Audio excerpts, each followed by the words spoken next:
Last వీడియోలో urine infection యొక్క లక్షణాల గురించి తెలుసుకున్నాం. సో యూరిన్ ఇన్ఫెక్షన్ యొక్క లక్షణాలు ఉన్నప్పుడు మరి ఎటువంటి టెస్టులు చేసుకోవాలి? హాయ్, నేను doctor J Srinivas Kishore, me paediatric surgeon and paediatric urologist. So urine infection మనం సస్పెక్ట్ చేసినప్పుడు రెండు రకాలైన టెస్టులు చేస్తాం.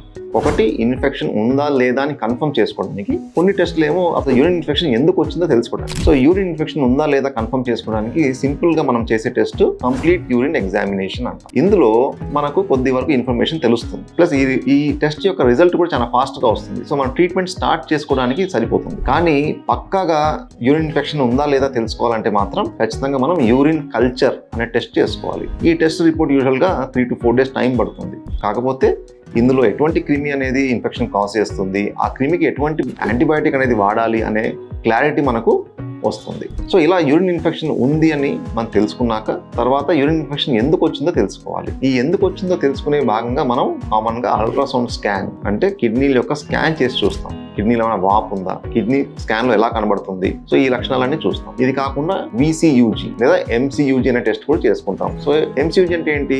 అదొక స్పెషల్ ఎక్స్రే. ఇందులో కూడా మనం బ్లాడర్ అనేది ఎలా ఉంది, యూరిన్ ఏమన్నా పైకి వెళ్తుందా లేదా, ఈ లక్షణాలు ఏమన్నా అంటే పొరలు ఏమైనా అడ్డు ఉన్నాయా, ఇట్లాంటివి ఏమన్నా ఉన్నాయా చూసుకుంటాం. ఆ తర్వాత ఇన్ఫెక్షన్ వల్ల ఏమైనా డ్యామేజ్ కలిగిందా అని తెలుసుకోవడానికి మనకు DMSA అని అలా ఇతరత్ర స్కాన్లు ఉన్నాయి. సో కామన్ గా ఇవి మనం చేసే టెస్ట్.